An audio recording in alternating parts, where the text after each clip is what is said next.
Yan po, isang magandang araw po sa ating lahat. At ngayon nga po ay muli ako po ang magbibigay ng mensahe ng ating Panginoon.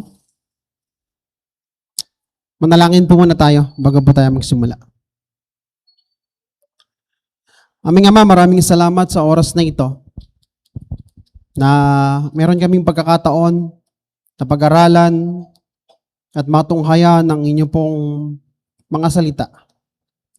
Sapagkat ito pong inyong mga salita ang nagdadala ng inyong kalooban.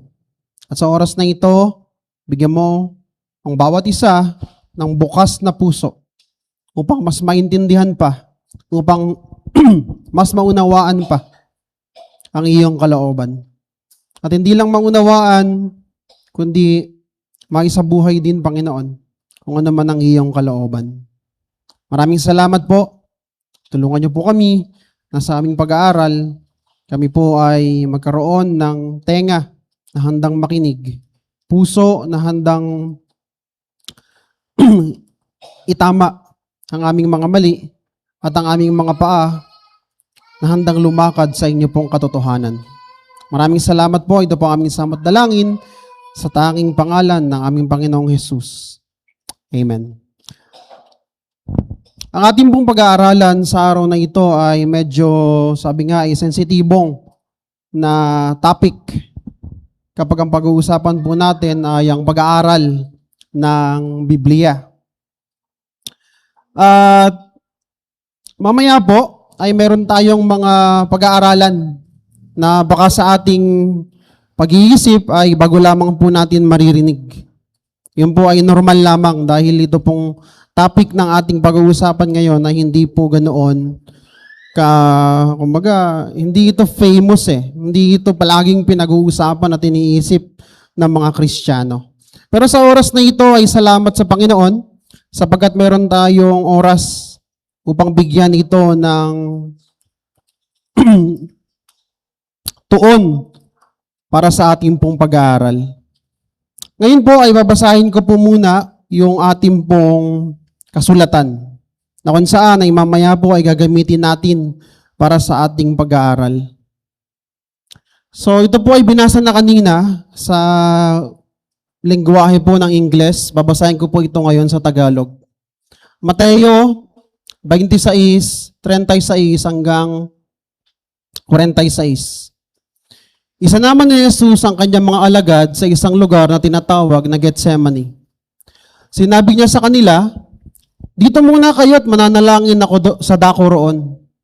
Ngunit isinama niya sina Pedro at ang dalawang anak ni Zebedeo. Nagsimulang mabagabag at maghirap ang kanyang kalooban. Kaya't sinabi niya sa kanila, "Ako'y halos mamatay sa tindi ng kalungkutan. Maghintay kayo rito at samahan ninyo ako sa pagpupuyat."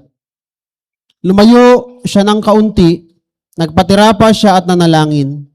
"Ama ko, kung maaari po, ilayo ninyo sa akin ang kopang ito ng paghihirap. Ngunit hindi po ang kalooban ko, kundi ang kalooban ninyo ang mangyari." Nagbalik siya at dinatnan niyang natutulog ang tatlong alagad.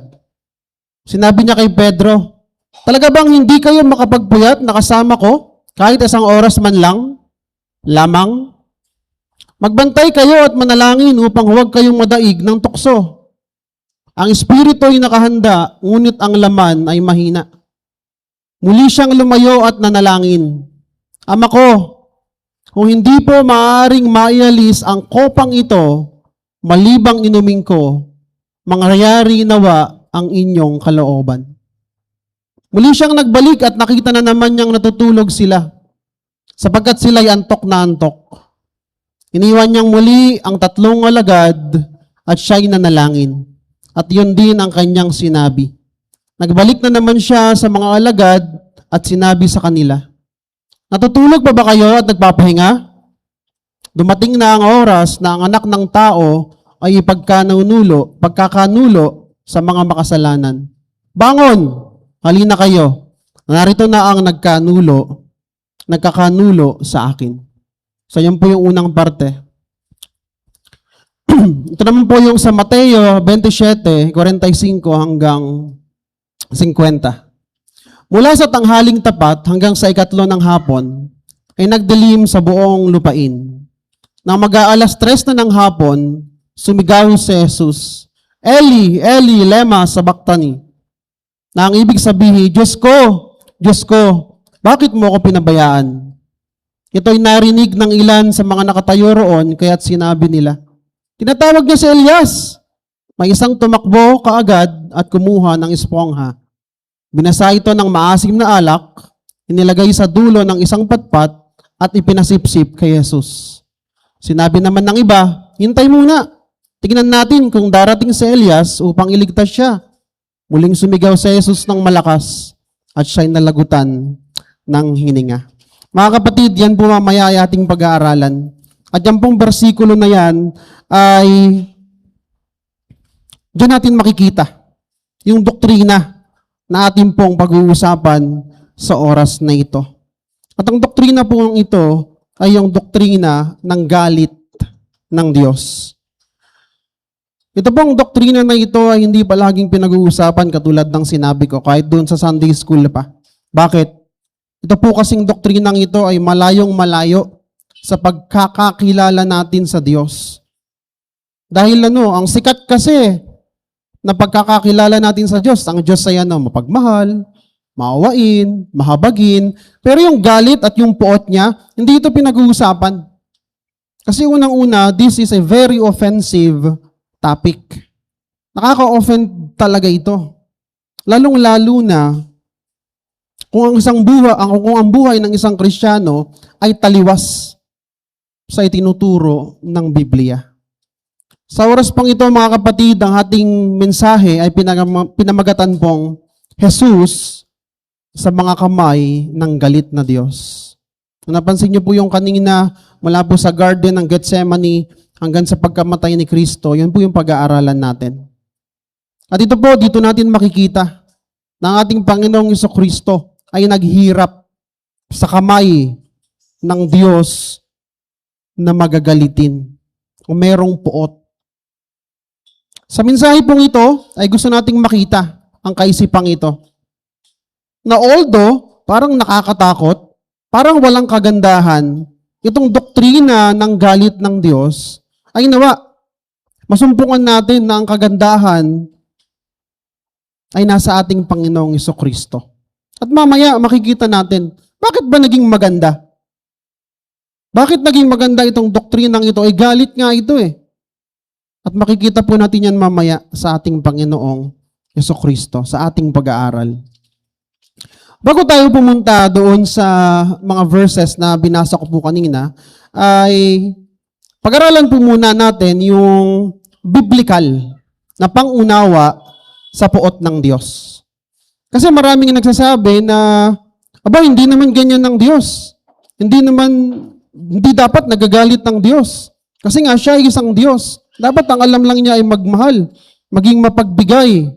Kumbaga kabutihan ang alam niya. Pero alam po natin na ang galit ng Diyos ay kakaiba sa galit ng tao. Ang salita pong galit ay nangangahulugan na isang emosyonal na tugon sa kasamaan at kawalang hustisya. Ito po ay laging isinasalin sa salitang puot sa Tagalog, pagkamuhi, pagkainis o pagkairita. Nung bata pa po ako, ang tatay ko ay, ang tawag dito, matinding disciplinarian yan. Matinding disciplinarian. Nagtatahi siya ng lambat. Taga-isla kasi kami sa Rizal. Nagtatahi siya ng lambat. Tapos, yung lambat na yon ay sinira ko habang tinatahin niya. Syempre, ang response ng tatay ko ay magalit. Yun nga lang, syempre, sa kanyang galit, nasaktan niya ako. At sabihin na natin na nagkaroon ng pagkakamali yung aking ama dun sa pagbibigay niya sa akin ng parusa. Pero mga kapatid, kung titignan natin ng ating Diyos na isa ring ama, ay ibang-iba po ang galit ng ating Diyos.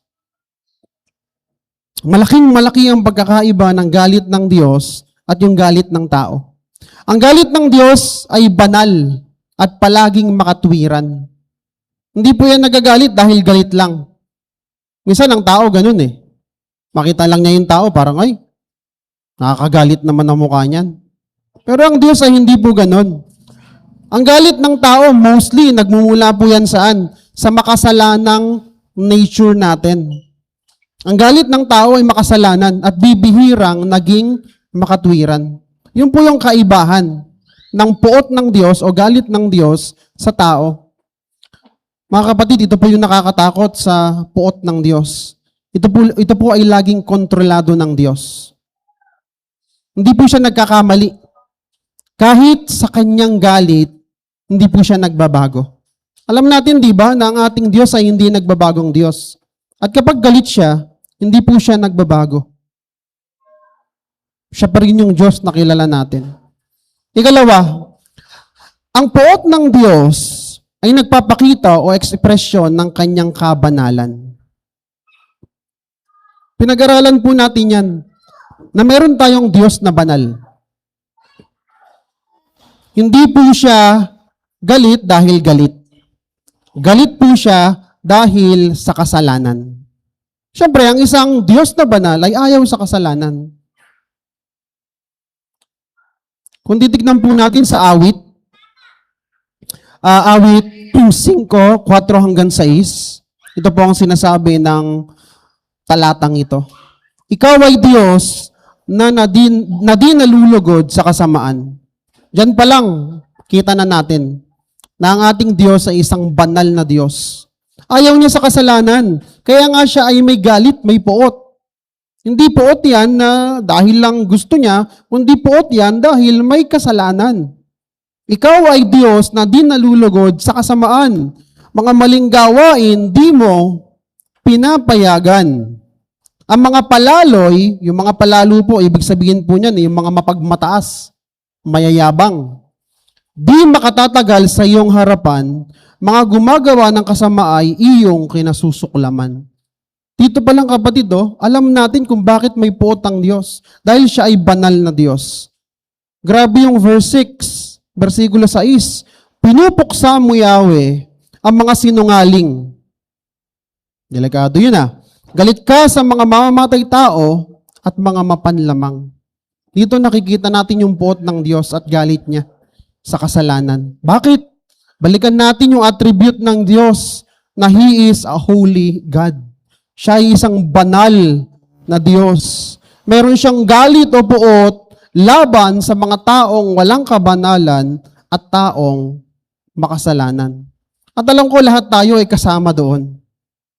Yun nga lang, meron tayong exception. Mamaya yung exception, pag-uusapan natin kung bakit tayo na-exempt sa taong mga makasalanang ito. At alam niyo po ba, itong puot ng Diyos na ito kahit anong oras ay handang ibuhos ng Diyos sa mga taong makasalanan sa oras na kanyang gugustuhin. Yun nga lang, dahil nga ang ating Diyos ay mayroong mercy, hindi pa po ito na ibubuhos. Hindi pa nararanasan ng mga taong makasalanan na na magkaroon o maranasan yung puot ng Diyos. Meron po sa Biblia, isang parte ng Biblia na nagsasabing, bakit yung mga taong makasalanan, ba't parang sila pa yung mas maginhawa ang buhay? Mga kapatid, nagkakamali po tayo. Maaaring sa ngayon, maginhawa ang buhay nila. Pero yung puot ng Diyos, nasa sa kanila. Darating ang panahon, wala na yung mercy ng Diyos sa kanila, ibubuhos yung galit ng Diyos. Kaya wag po tayong mainggit sa mga gumagawa ng mali. At akala natin, ay, ang bilis na kapagpatayo ng bahay, pero illegal. Akala natin, pinagpapala sila, pero hindi. Sabi sa Biblia, pansamantala lang yan. Pag ibinuhos na ang galit ng Diyos sa mga makasalanan, doon mo makikita ang kaibahan ng isang Kristiyano. Nawala. Kumbaga, hindi ka subject doon sa puot ng Diyos. Hindi ka mapaparusahan. Ikatlo, maraming nagtatanong sa atin, alam natin na mapagmahal ng Diyos, pero bakit may puot o may galit siya? Ito po yung totoo. May connection po yung pagmamahal ng Diyos sa kanyang puot. Mahal ng Diyos ang katuwiran at kabanalan. Kaya marapat lamang po na meron din siyang galit sa kasamaan at sa kasalanan.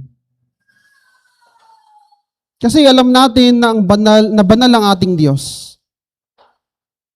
Mahal niya yung pagiging banal.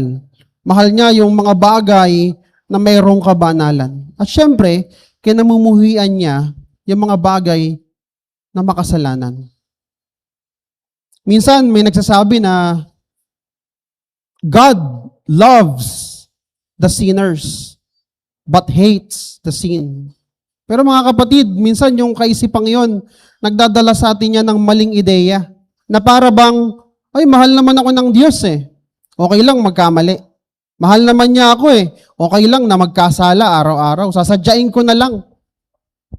Mamumuhay na lang ako sa kasalanan. Pero mga kapatid, tandaan natin, sa huli, yung taong makasalanan ang dinadala sa impyerno, hindi yung kasalanan. God loves the sinners. Tama po yun. Pero, kung yung sinner na yan ay walang Kristo sa buhay niya, yung love na yon ay hindi yun mananatili. Darating ang panahon na he will face the wrath of God. Yung puot ng Diyos ay haharapin niya. Paalala mga kapatid, ang makasalanang tao ang dinadala sa impyerno, ang tinatapon sa impyerno. Hindi yung ating mga kasalanan. Kaya kung maniniwala kayo sa idea na yon, God loves the sinner but hates the sin, kayo po ang bahala. Pero tandaan nyo po, hindi po gate pass, hindi po ticket para magkasala tayo yung pagmamahal ng Diyos at yung kanyang biyaya at yung kanyang kahabagan. Kasi maraming Kristiyano yung ganun eh. Hyper grace. Papatawarin naman ako ng Diyos. Naiintindihan naman niya ako eh. Kahit nagkakamali na ako. Pero hindi niya alam may puot ng Diyos sa mga taong gumagawa ng kasalanan. Ikalawang bagay po nating pag-uusapan ay ang kalikasan ng galit ng Diyos. Mabilis lang po ito, meron lamang pong 5. Ito po ay kasama na kanina doon sa aming pinag-aralan sa Sunday School. Unang-unang kalikasan ng galit ng Diyos ay, ang galit ng Diyos ay nananahan. Hindi po ito nawawala, lalong-lalo na kung ang isang tao ay makasalanan at hindi siya nanampalataya kay Kristo. That's the idea. Ang galit ng Diyos ay nananahan. Kumbaga, pagka namatay ka, diretso ka po sa kaparusahan, sa impyerno. Kasi ito palaging nasa sa atin. Unless, kumilala tayo sa ating Panginoong Jesucristo. Yun lamang ang tanging paraan para itong nananahang puot ng Diyos sa ating lahat ay mawala sa pamamagitan ng ating Panginoong Jesucristo. Ikalawa po, ang galit ng Diyos ay nauugnay sa prinsipyo ng pagtatanim at pag-aani. Alam naman natin yung principle of sowing and reaping. Kung ano yung tinanim mo ay siya rin ang iyong aanihin. Mga kapatid, yung mga makasalanang gawa, yung ating mga kasalanan, mag-aani po yan ng parusa. At mararanasan po natin ang puot ng Diyos kung hindi po tayo lalapit sa ating Panginoong Jesucristo at magsisisi sa ating mga kasalanan. Ikatlo, isa pa ito sa nature o kalikasan ng galit ng Diyos. Ang galit ng Diyos ay kaugnay ng mga huling araw. Yung mga huling araw, last days, ito po yung araw bago dumating ang ating Panginoong Jesucristo. At dito po, kung babasahin niyo po yung Revelation o yung Apokalipsis, mababasa po sa Kapitulo 15 hanggang 18 ng Revelation, yung mga tinatawag na wrath o yung pagsasalin ng puot ng Diyos. At yan po yung tinutukoy sa bagay na yan. At nakakatakot po yung mga yon. May mga beast, may mga 7 bowls of God's wrath. Ang daming kumbaga, catastrophic eh. Hindi mo alam kung ano nangyayari during that time. Kung nanduron ka, nakakatakot po yan. At yan po yung sinasabing puot ng Diyos sa mga huling araw bago dumating ang ating Panginoong Jesucristo. Ika-4, ang galit ng Diyos ay walang hanggan o o katapusan. Kahit po sa impyerno, nandoon ang galit ng Diyos. At mararanasan po natin yan sa pamamagitan ng mga parusa na ipapataw sa atin ng Diyos.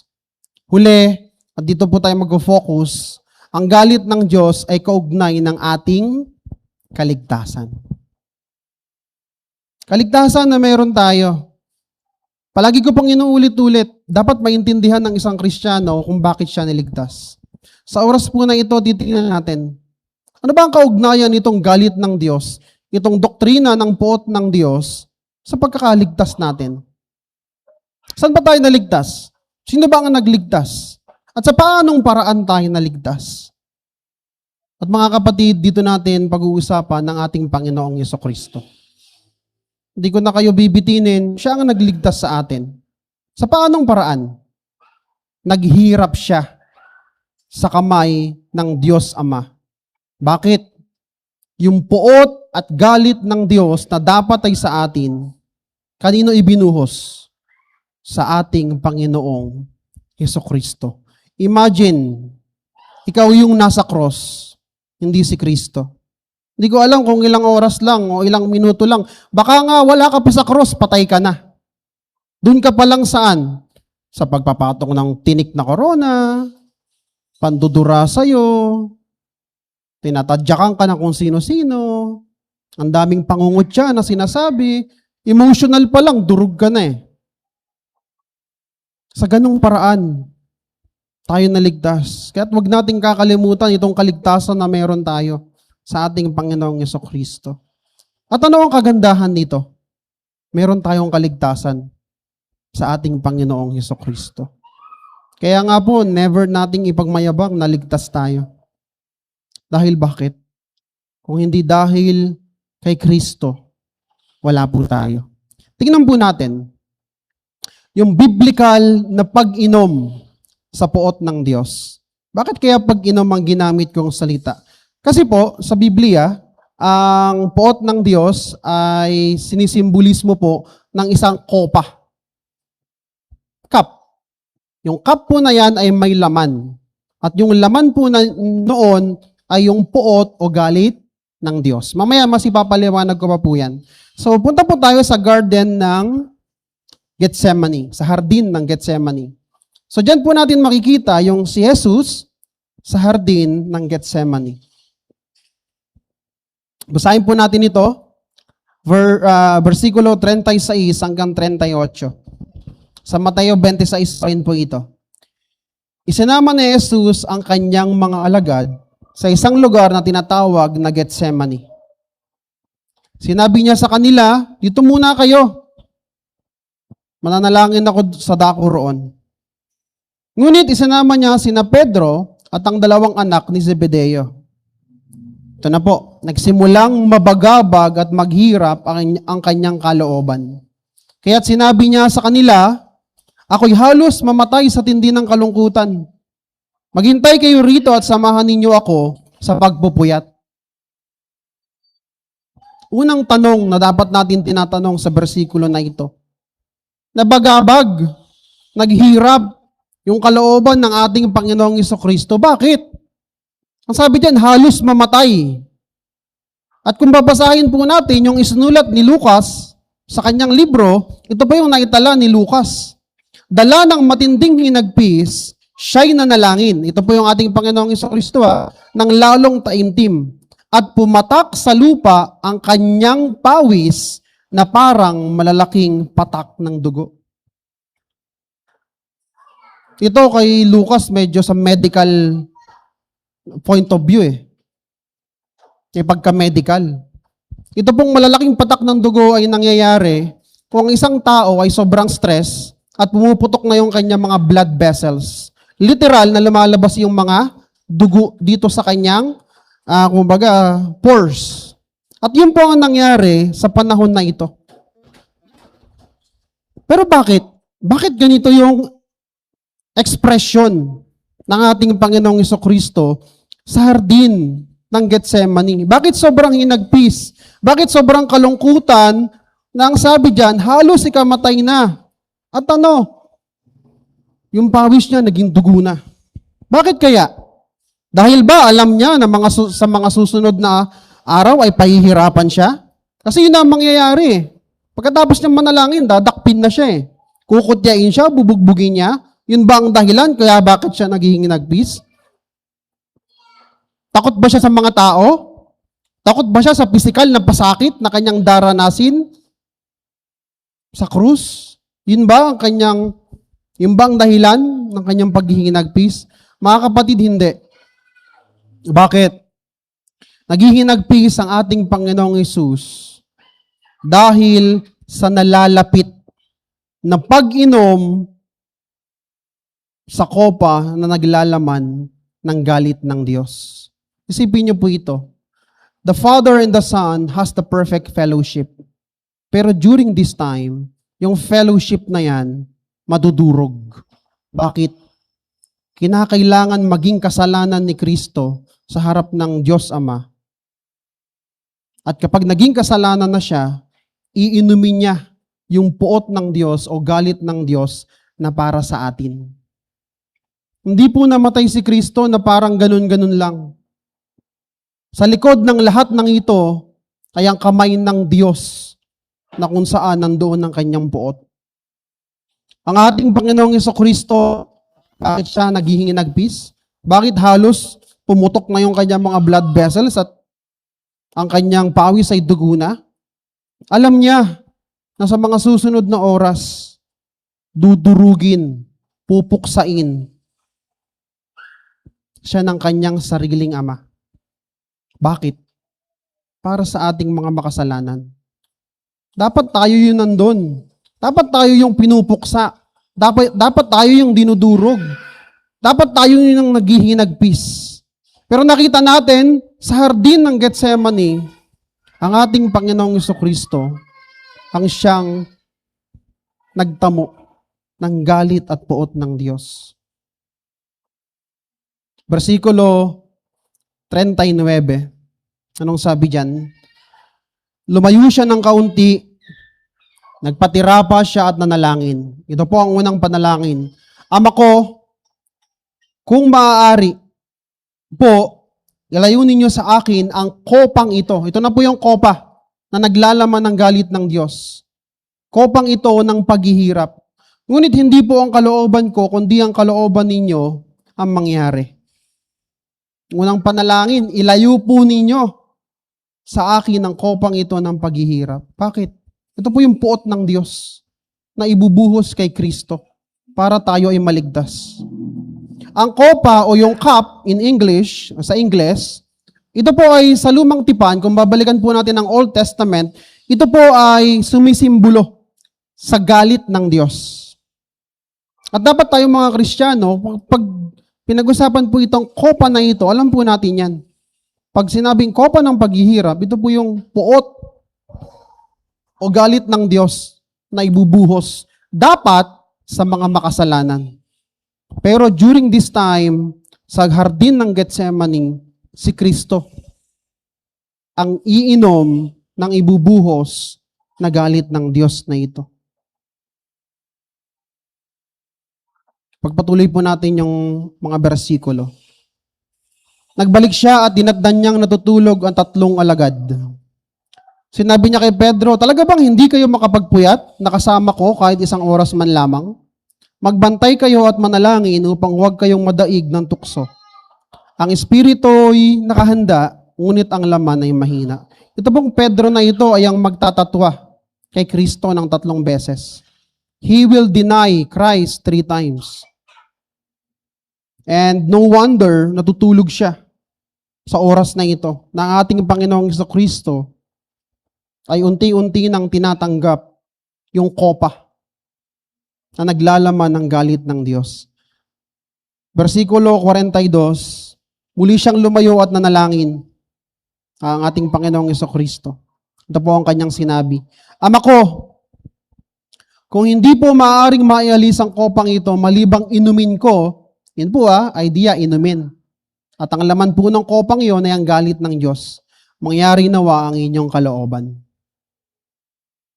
Sa ikalawang panalangin, medyo nag-iba na yung tono ng prayer ng ating Panginoong Jesucristo. Dito, pinapakita sa bersikulong ito na taos puso at walang pagdadalawang isip na isinuko ng ating Panginoong Jesucristo ang kanyang kalooban sa kalooban ng Ama. Diretso na Ama ko, kung hindi po maaaring maialis ang kopang ito, malibang inumin ko, mangyari nawa ang inyong kalooban. Kasi bakit? Noong unang prayer niya, anong sagot ng Ama? Anak, hindi pwede. Kinakailangan mong inumin ang kopang ito upang yung mga taong makasalanan ay maligtas. Kaya sa ikalawang panalangin niya, parang ganito yung sinabi niya Sige po, Ama, iinumin ko ang kopa, ang laman ng kopang ito hanggang sa kahuli-hulihang patak. Nakita po natin yung pagsunod ng Diyos ng ating Panginoong Jesucristo sa kanyang Ama sa bersikulong ito. At ipagpatuloy po natin, versikulo 43 hanggang 46. Uli siyang nagbalik at nakita na naman niyang natutulog sila, yung tatlong alagad, sapagkat sila'y antok na antok. Iniwan niyang muli ang tatlong alagad at siya'y nanalangin at yun din ang kanyang sinabi. Parehas lang, pagsusuko ng kalooban sa Ama. Nagbalik na naman siya sa mga alagad at sinabi sa kanila, natutulog pa ba kayo at nagpapahinga? Dumating na ang oras na ang anak ng tao ay ipagkakanulo sa mga makasalanan. Bangon, halina kayo, narito na ang nagkakanulo sa akin. Alam natin na matapos po ang panalangin ng ating Panginoong Jesucristo, yung 3 beses na pananalangin, ito na po ang mga sumunod na nangyari. Dinakip ang ating Panginoong Jesucristo. Nagkairoon pa nga dyan ng konting away, nagkagulo. May naputulan tenga, may binalikan tenga. Katapos po niyan, humarap siya sa mataas na kapulungan.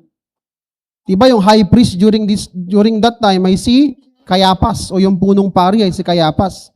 Dito ay sabihin na natin, nilitis siya nang walang kahit anong basihan. Tapos dumating na nga po yung pagkakaila o pagtatatwa ni Pedro sa ating Panginoon. Tapos dinala si Jesus kay Pilato, kung saan siya ay hinatulang mamatay, hinamak si Kristo, tapos ipinako po sa krus. At humantong na nga sa nalalapit na pagkamatay ng ating Panginoong Jesucristo. At dyan po tayo pupunta sa ikalawang bahagi ng biblikal na pag-inom sa puot ng Diyos. Jesus sa krus ng Kalbaryo. Titignan po natin dito yung kanyang kamatayan. At anong nangyari? At nakapalibot ng mga pangyayari sa kanyang kamatayan. Mateo 27, 45 hanggang 50. So doon muna po tayo sa versikulo 45 hanggang 46. Mula sa tanghaling tapat hanggang sa ikatlo ng hapon ay nagdilim sa buong lupain. Ano pong sabi sa versikulo? Nagdilim sa buong lupain. Hindi dahil wala ang Diyos o hindi dahil mamamatay ang Diyos, si Kristo. Marami pong nagsasabi na, ay dumilim kasi mamamatay na si Kristo during that time. Mga kapatid, hindi. The idea here, kung bakit dumilim, is narito po ang Diyos. Nandyan during that time ang Diyos. At yung dilim na yan ay sumisimbolo po sa kanyang galit. Sa galit na ibinuhos sa kanyang anak na nasa krus ng Kalbaryo.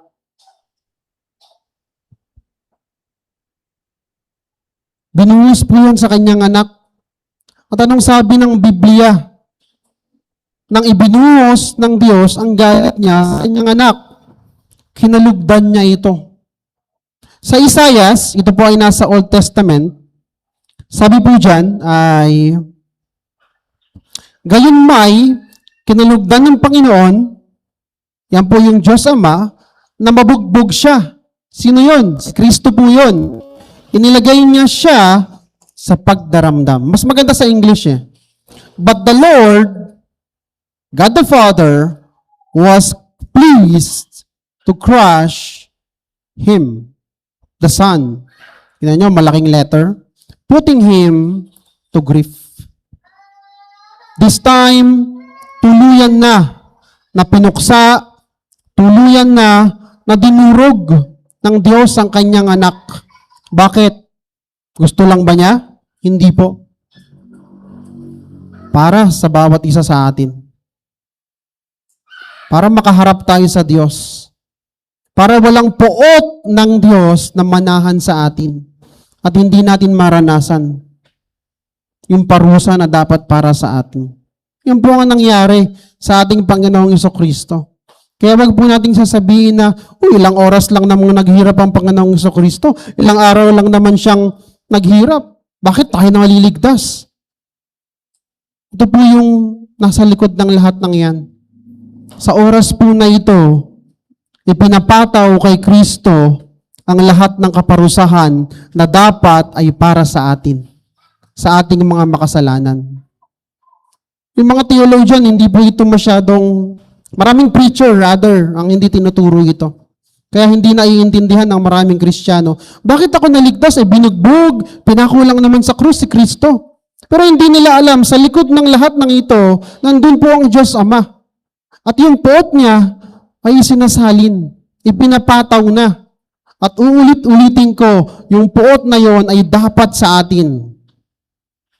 Walang ibang dapat na pagpatawan ng kaparusahan ngayon, kundi tayo.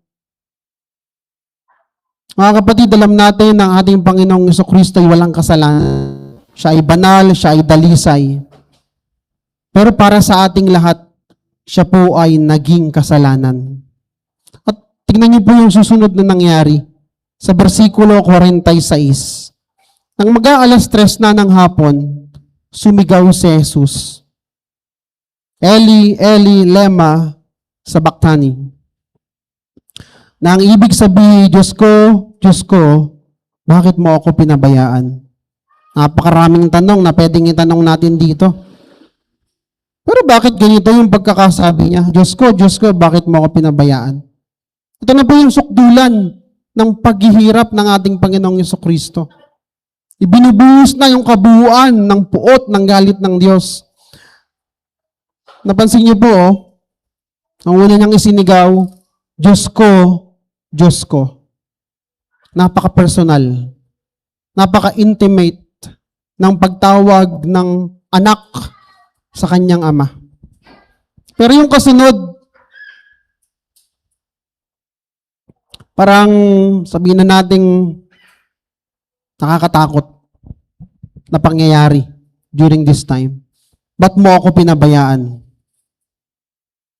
Alam natin na sa oras na ito, sabihin natin mga ilang oras na nakapako ang ating Panginoong Jesucristo. Lahat ng sakit, nararamdaman na niya. Sakit ng damdamin, ng isipan, ng pisikal. Kasi yung paghihirap pa lang, papunta pa lang siya sa Golgotha, alam natin, matindi na yung pahirap sa kanya. Pero alam niyo po, ang pinakamatinding hinagpis na kanyang naramdaman, sa oras na ito, ang tingin sa kanya ng Diyos, siya ay kasalanan. At ano ang tingin ng Diyos sa kasalanan? Galit siya sa kasalanan. May verse sa Bible that Jesus Christ becomes sin he knew no sin. Siya ay dalisay ang ating Panginoong Jesucristo. Pero during this time, ang tingin sa kanya ng Diyos, Ama, ay kasalanan. Kaya anong sabi ni Kristo? Bakit mo ako pinabayaan? Sabi ng Diyos, Ama, anak, hindi kita pwedeng iligtas sa krus ng Kalbaryo na yan. Bakit? Sa oras na ito, isa kang kasalanan. At dapat, parusahan kita. Isipin nyo kayo yung nandun sa krus. At ang sabi ng Diyos, no, you are guilty. Ito ang verdict ko sa'yo, kamatayan. Pero salamat, diba? Hindi tayo ang nandoon. Ito pong theology na ito ay hindi tinuturo sa lahat ng simbahan. Kaya maraming Kristiyano ang naliligaw sa kaligtasan nila. Naliligtas ako ganun lang naman ang nangyari. Pag may nagtanong na sa kanila ng ganun, wala na, tapos na. Hindi na magsasalita. Alam niyo po, during this time, siya ay kasalanan. At walang comfort na ibinigay sa kanya ang Diyos Ama. Sa kasunod nga nito, binigyan siya ng alak, maasim pa. Mga kapatid, sana mapagtanto natin sa nakikita po nating ito, sa ating pinag-aaralan na ito, na ang lahat ng pinagdaanan ng ating Panginoong Jesucristo ay dapat tayo ang dumaan doon. Pero dahil siya na ang dumaan doon, hindi na po natin yan pagdaraanan. Kung may Kristo tayo sa ating mga buhay, yun po yung dapat nating isipin. Na magpasalamat tayo sa ating Panginoong Jesucristo dahil taos puso niyang inako ang maging kasalanan para sa atin. At siya yung makaranas ng galit at puot ng Diyos. Nasa huling parte na po tayo.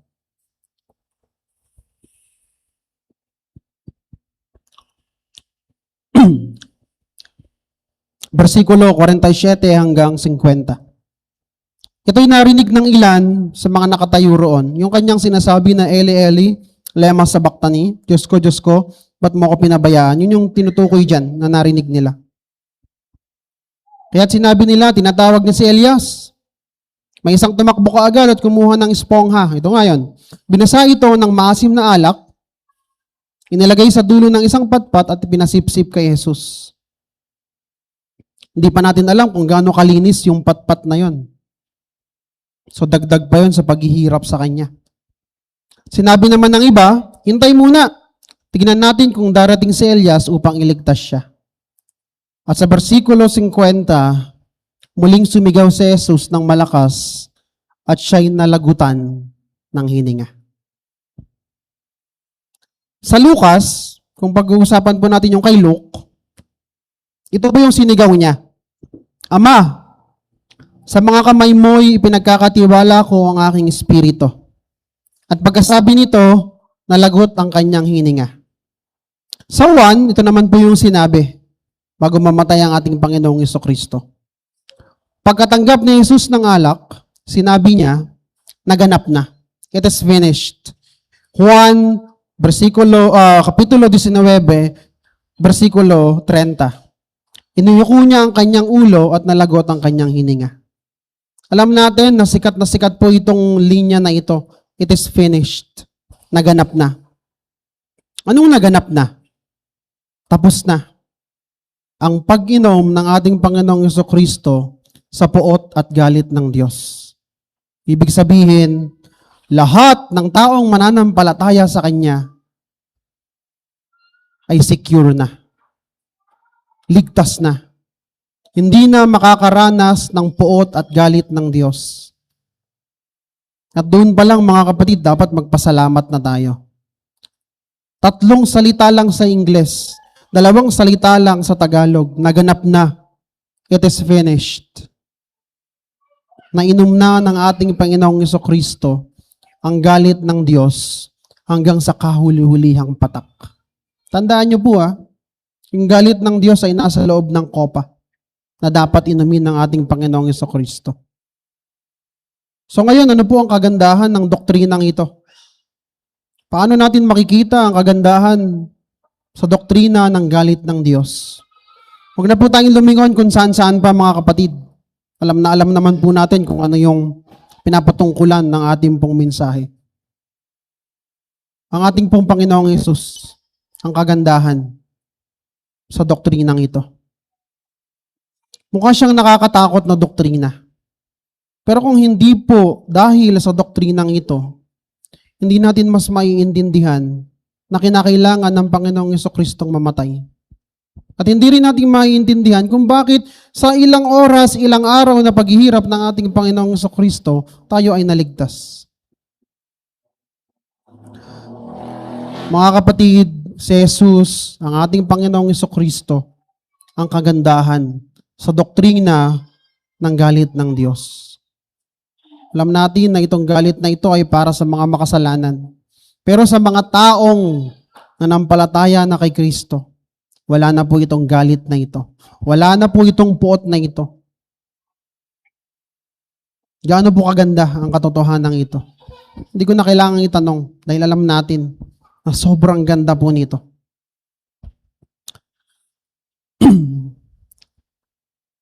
Sabihin ko po ito. Ang ating tagapagligtas na si Jesucristo sa mga kamay ng galit na Diyos, siya po ang kagandahan sa doktrina ng galit ng Diyos. Mga kapatid, tumakbo tayo sa ating Panginoon. Manampalataya tayo sa Kanya. Patuloy po nating pagsisihan ng ating mga kasalanan at mabuhay ng may kabanalan.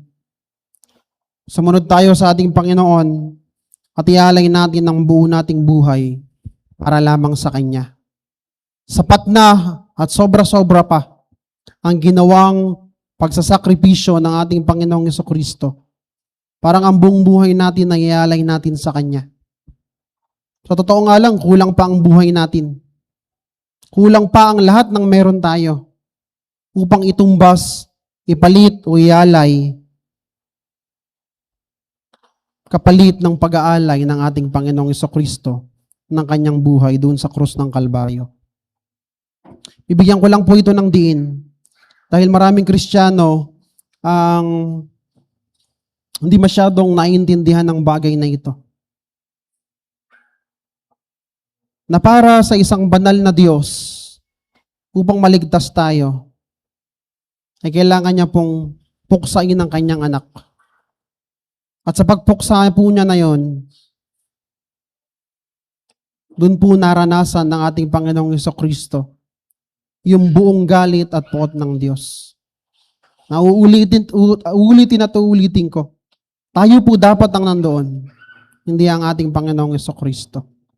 Pero sa kagandahang loob, sa pagmamahal ng Diyos sa atin, si Kristo ang nandoroon, hindi po tayo. Ito po yung mabuting balita ng ating Diyos sa atin. Whether tanggapin natin ito o hindi, sa Diyos pa rin ang kapurihan. Manalangin po tayo. Aming Ama, maraming salamat. Although hindi palaging pinag-uusapan, hindi namin iniisip ang doktrinang ito sapagkat ito ay malalim, sapagkat ito ay sensitibo. Ang doktrina ng inyo pong galit. Pero Panginoon, salamat sapagkat nakita namin sa doktrinang ito ang iyong pagmamahal, ang iyong awa at ang iyong kahabagan na ipinakita mo sa amin sa pamamagitan ng aming Panginoong Jesucristo. Na kung saan siya ang uminom ng lahat ng inyo pong galit. Sa Kanya po naipataw ang mga kaparusahan na dapat ay sa amin. Salamat. Salamat. Tulungan niyo po kami, Panginoon, ngayon na sa aming paglabas, hanggang sa aming pag-uwi, hanggang sa aming mga gagawin pa sa buong linggo, ay magkaroon kami ng kabanalan. At nawa, ang puso namin ay mamuhay para sa inyo pong kalooban. Katulad ng aming Panginoong Jesucristo. Maraming salamat po. Ito po ang aming samot dalangin sa tanging pangalan ng aming Panginoong Jesus. Amen.